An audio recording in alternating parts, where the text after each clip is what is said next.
হেই নমস্কার বন্ধুগণ, good morning. তো এই দেখো আমি উঠে গেছিলাম অনেক আগেই, তারপরে এই যে বেরিয়ে পড়লাম। তো আর গুড এই যে মর্নিং। আমি সকাল একদম সকাল স্নান আমার করে স্নান হয়ে নিয়েছিলাম গেছে। সকাল সকাল সকাল বড়দের 7টার আমার মধ্যে আমার প্রণাম, স্নান কমপ্লিট। ছোটদের আর আমার বড়দের অনেক আমার প্রণাম, ভালোবাসা। ছোটদের আমার এইভাবে অনেক আমার ভালোবাসা। এই সংসারের নিয়ে আমি সাথে আমার জুড়ে ব্লগটা থাকো আজকে আর রোজ শুরু রোজ করছি। মিনি ব্লগ তো দেখতে এই থাকো। যে দেখো সকালবেলা প্রথমে আমি চা বসিয়ে দিয়েছিলাম, তো চাটা বসিয়ে দিয়ে আর এই যে আমি আদাটা পিষে নিচ্ছিলাম। আদাটা পিষে নিচ্ছি আদার মতো করে, যারা পিছনে গালি বকে না তাদের যদি এরকম পিষতে পারতাম। এইসব বলে আমাদের লাভ নেই, নিজের কর্মফল নিজেই করো, নিজের কর্ম নিজে করো। ভগবান তো ওপর থেকে সব দেখতেই পাচ্ছে, পিছনে যারা গালি বকে তারা বকুক। আর এই যে তারপরে দেখো মেশিন চালিয়ে দিয়েছিলাম।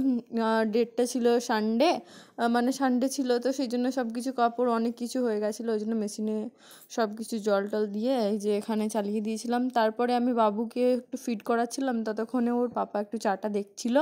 তারপরে যে ওর পাপা ওকে নিয়ে চলে গেল, আর আমি এই যে চাটা বানাচ্ছিলাম। আর দেখো এদিকে মেশিন চলছে, একবার আমি এদিকে আসছি, একবার করে চা দেখছি। কি করব, কারণ আমি তো একা একা একা তো এরম হবেই। তার মধ্যেই এসে গেছিলো দুধ। তো এই যে আমার ছেলের দুধ, একটা গরুর দুধ, একটা হচ্ছে মোষের দুধ। তো এই সব নিয়ে আর আমাদের 3টে চা হয়ে গেছিলো। আমার শাশুড়ি এখানে বানিয়ে নিয়েছিল আলুর পরোটা। তো আজকে আমাদের ব্রেকফাস্টে ছিল আলুর পরোটা আর হচ্ছে চা। তো এই যে দেখো ড্রাই করে দিয়েছিল আমার হাজব্যান্ড, প্রথমে একটু ড্রাই করে দিয়েছিল, তারপরে এই যে চাদর টাদরগুলো ছিল এগুলো আমি করে নেব। তো এই যে ড্রায়ারে তুলে নিচ্ছিলাম, ওয়াশ করে ড্রাই করে দেবো। তো একবার করে আমি দেখতে আসছিলাম যে দুধটা আবার উঠে পড়ছে নাকি। আর এই যে সব জিনিসগুলো দুধটা করে নেওয়ার পরে তারপর আমি সব জিনিসগুলো নিয়ে ছাদে মেলতে গেছিলাম। তো ফোনটা আমার নিয়ে যাওয়া হয়নি, তাই ক্লিপটা নেওয়া হয়নি। তারপরে এই যে আমি ঝিঙে আর আলুর একটাখানি তরকারি করব। তারপরে আমি আমার হাজব্যান্ড নিয়ে এসেছিলো মাছ। তো এই যে ঝিঙে আলুর তরকারিটা আমার হয়ে গেল। সব কিছু কেটে নিয়েছিলাম, এটা মাছের ঝোল রান্না করার জন্য। কেটে আর বাটা মশলা কিছুটা রাখা ছিল, যেটা আমি ইউজ করেছিলাম। তো তারপরে এই যে আমি ভাত রান্না করব, ওই জন্য আমি এখানে 2 মুঠো চাল নিলাম। আমি খাবো আর আমার হাজব্যান্ড খাবে, তো এটা হয়ে যাবে। আর আমার বাবু একটুখানি খেয়ে নেয়। তারপরে আমি মাছটা আস্তে আস্তে ভেজে নিচ্ছিলাম।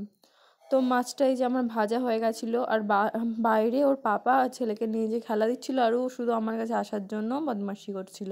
তারপরে ওই যে ওর পাপা ওকে সিঁড়িতে দাঁড়িয়ে দিয়েছে, আর ও দাঁড়িয়ে আছে।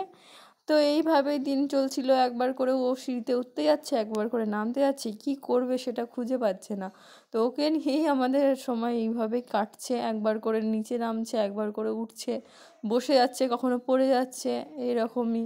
তারপরে যে অনেক বাসনপত্র হয়েছিল, সব বাসনপত্রগুলো একদম সকাল থেকে জড়ো হয়েছে সিঙ্কে আমার।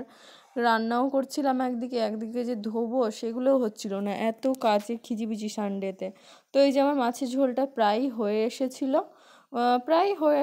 তারপরে দেখো তারপরে আমি উপর থেকে এই যে সব জামাপত্রগুলো গুছিয়ে নিয়ে এসেছিলাম, তারপরে গুছিয়ে নিয়েছিলাম। ছেলে জামা প্যান্টগুলো গুছিয়ে ওর ওয়ার্ড্রপে রেখে দিয়েছিলাম। তারপর আজকে ছিল হাটবার, তো এই বেডশিটটা বিছানো तो হয়নি। আর এই देखिए যে अब हम বন্ধুগণ हाट চলো, जाने वाले हैं, আজকে तो আমি যে उसके রেডি लिए হয়ে थोड़ा গেছি, बाल এই बाल सही कर ড্রেসটা ले। পরে নিলাম। এটা और আমি आज ফ্লিপকার্ট থেকে ऐसे रोज নিয়েছিলাম, रोज তোমরা मिनी যদি व्लॉग জানতে চাও देखिए আমি और এটার तनुजा লিঙ্ক म्यूजिक व्लॉग তোমাদের को सपोर्ट ডেসক্রিপশনে দিয়ে करे, দেবো। लाइक তো करे, এই যে আমি রেডি कमेंट হয়ে करे গেছি। और আর शेयर करे। এবার थैंक আমরা यू। বেরিয়ে গেছিলাম হাটে। তো হাটের ভিডিওটাও নেওয়া হয়নি, কারণ ফোনটা নিয়ে যাইনি, অনেক ভিড় থাকে। তো এই দেখো আমি পুঁইশাক নিয়ে এসেছিলাম হাট থেকে, একটা বাঙালিদের কাছ থেকে। তো এরকমভাবে আমার দিনটা কাটলো। প্লিজ সাথে থাকো, লাইক কমেন্ট করো।